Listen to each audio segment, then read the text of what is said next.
फड़फड़ा लेने दो उन पन्नों को हवाओं में, जब वक्त आएगा वो किताब हम बंद करेंगे। नमस्कार, मैं शैलेश कुमार, शैलेश संवाद में आपका हार्दिक स्वागत है। आज का यह संवाद उन लोगों के लिए है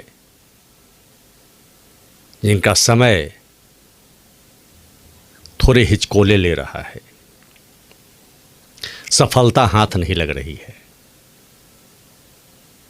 जो थोड़े निराश हो चले हैं।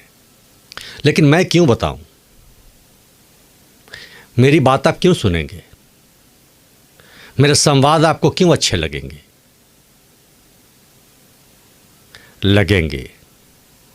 इसका मूल कारण यह है कि जिस जद्दोजहद में आप जी रहे हैं, उस जद्दोजहद में मैंने भी अपने जीवन गुजारे हैं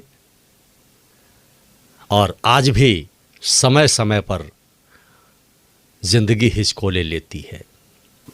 बात उन दिनों की है जब मैं 10-12 साल का था और मेरे घर के आसपास बहुत सारे सांस्कृतिक दल अपने अपने कर्तव्य दिखाया करते थे। वो उनकी कर्मस्थली थी और जब वो प्रस्तुति देते, अभ्यास करते तो उन्हें देखकर बड़ा घोर आश्चर्य होता था। और सांस्कृतिक लगाव और कलाकारों के प्रति या बड़े सितारों के प्रति एक अलग तरह की भावना मेरे मन में थी। और मुझे याद है जब एक कार्यक्रम हुआ तो कार्यक्रम के दौरान 10 रुपए के टिकट यानी पास रखा गया था और वो पैसे मेरे पास नहीं थे।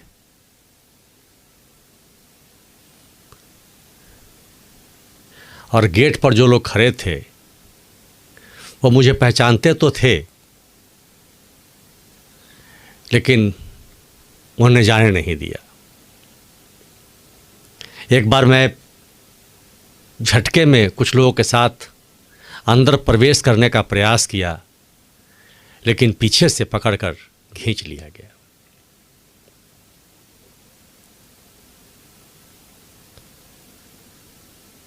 बहुत अफसोस हुआ,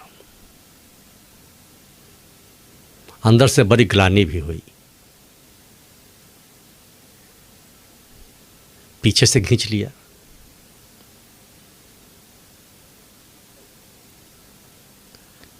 काश मैं उस बड़े कलाकार को देख पाता नज़दीक से, लेकिन मौका चूक गया साहब।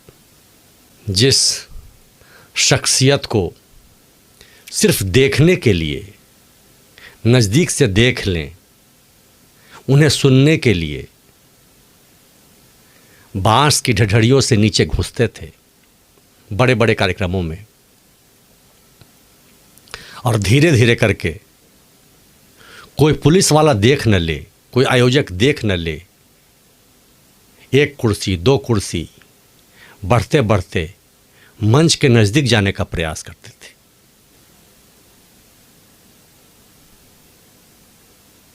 लेकिन कहते हैं वक्त करवट लेता है। जिन्होंने हमें पकड़कर पीछे से खींचा था,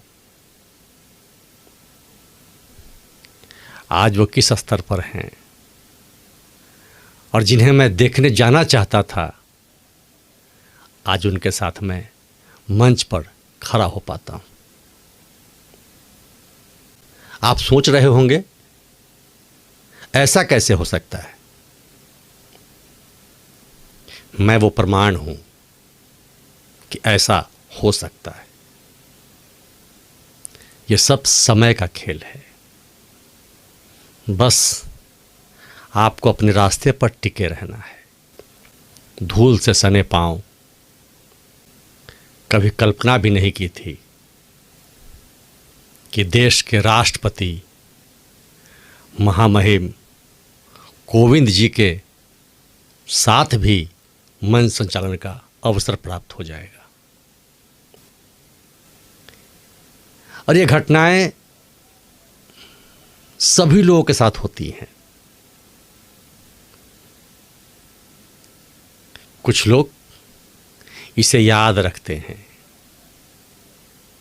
और फिर उस पथ पर बढ़ जाते हैं कि आखिर ऐसा मेरे साथ हुआ तो क्यों हुआ। और थोड़ा धैर्य रखिए साहब, वक्त आएगा जब आपको वो प्राप्त हो जाएगा। जितने सफलतम व्यक्तियों को आप सुनेंगे, किसने संघर्ष नहीं किया है। बिना संघर्ष का आगे बढ़ा कौन। एक व्यक्ति 18 साल की उम्र में हायर सेकेंडरी का एग्जामिनेशन फेल करता है। 22 साल की उम्र में उसकी शादी होती है। 26 साल की उम्र में उसकी पत्नी का देहांत हो जाता है। 28 वर्ष की उम्र में वह विक्षिप्त सा हो जाता है। 32 वर्ष की उम्र में सीनेटर का चुनाव हारता है। 42 वर्ष की उम्र में उपराष्ट्रपति का चुनाव हारता है और 48 वर्ष की उम्र में वह अमेरिका का राष्ट्रपति हो जाता है, अब्राहम लिंकन।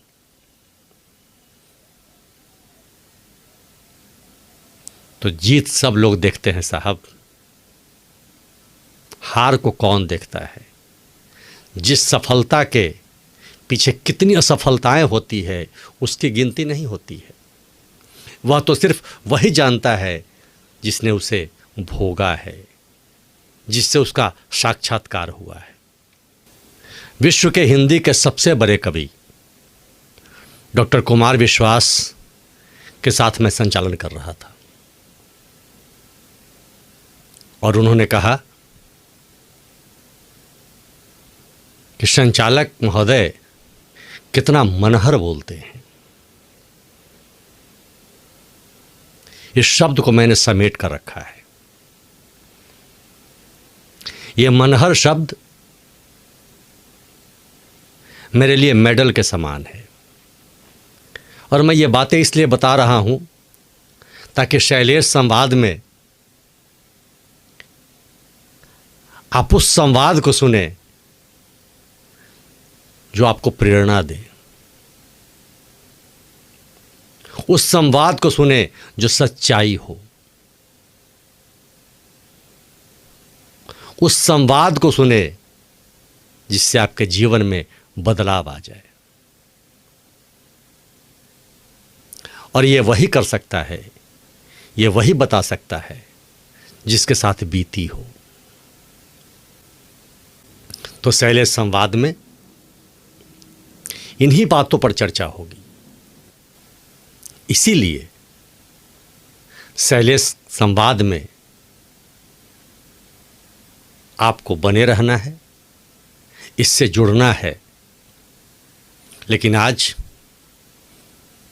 मैं बस अपना छोटा सा परिचय देने के लिए उपस्थित हुआ हूं। अगले एपिसोड तक प्रतीक्षा कीजिए। बहुत बहुत धन्यवाद।